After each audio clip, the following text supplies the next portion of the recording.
జై తెలంగాణ. తెలంగాణ జాగృతి నుండి ఈరోజు తెలంగాణ అమరవీరులను స్మరించుకుంటూ మరి మెగా బ్లడ్ డొనేషన్ క్యాంప్ పెట్టడం జరిగింది. తెలంగాణ జాగృతి నాయకులు కార్యకర్తలు అనేక మంది కూడా ఇవాళ రక్తదానం చేసి మరి రాష్ట్రాని కోసం ప్రాణత్యాగం చేసినటువంటి అమరవీరులను అందరినీ కూడా తలుసుకోవడం జరిగింది. ఈ రాష్ట్రం సాధించడంలో కేసీఆర్ గారి దీక్ష, విద్యార్థులందరి యొక్క త్యాగాలు, అమరవీరుల యొక్క ప్రాణత్యాగాలు, బలిదానాలు, తెలంగాణ ప్రజలందరూ కలిసికట్టుగా చేసినటువంటి ఉద్యమాలు అన్నీ కలగలిపి రాష్ట్రాన్ని సాధించుకున్నాం.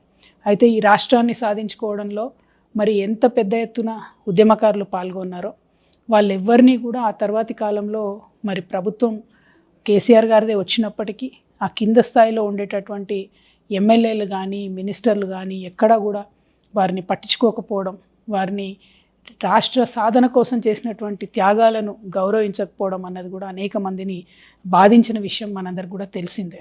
అదేవిధంగా అమరవీరులు చనిపోతే మనమే అన్ని చోట్ల 1200 మంది చనిపోయినారని చెప్పి మరి కేవలం ఒక 540 మందిని మాత్రమే ఆదుకున్నాం. ఆ ఆదుకున్నటువంటి 540 కుటుంబాలలో కూడా మొన్న ఎల్బీ నగర్లో కూడా నాకు అనేక మంది చెప్పారు, మాకు కనీస గౌరవం ఇవ్వలేదు, మమ్మల్ని ఎక్కడా కూడా రాష్ట్ర అవతరణ దినోత్సవం రోజు పిలిచి ఒక శాలువ కప్పలేదు, ఒక గుర్తింపు కార్డు ఇవ్వలేదు అనేటటువంటి బాధ అందరిలో కూడా గూడు కట్టుకొని ఉన్న విషయాన్ని నేను ఈ జాగృతి జనంబాట కార్యక్రమంలో ప్రజల మధ్యలోకి వెళ్ళి తిరుగుతున్నటువంటి సందర్భంలో గమనించడం జరిగింది.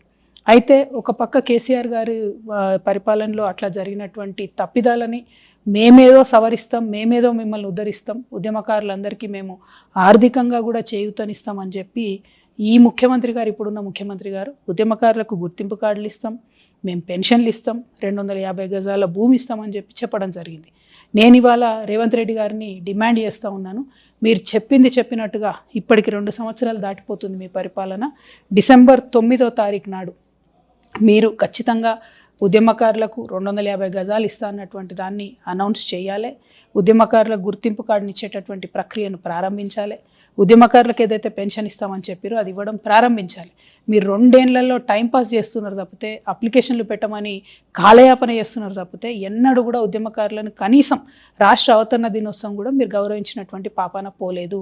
మేమందరం డిమాండ్ చేసేంత వరకు కూడా కనీసం మీరు అమరవీరుల స్తూపం దగ్గరికి వెళ్ళి నివాళులు అర్పించలేదు.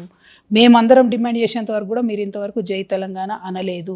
నేను ఇవాళ ముఖ్యమంత్రి గారిని ఒకటే డిమాండ్ చేస్తున్నా, ఇవాళ మీరు తెలంగాణ రాష్ట్రానికి ముఖ్యమంత్రి అయినంటే దానికి ఉద్యమకారులు చేసినటువంటి పోరాటమే దానికి పునాదిగా మారింది. కాబట్టి ఉద్యమకారులను గౌరవించండి, వారికి మీరు చెప్పినటువంటి వాగ్దానాలను నిలబెట్టుకోండి. డిసెంబర్ 9వ తారీఖు నాడు మీరు ఈ ప్రకటన చేయకపోతే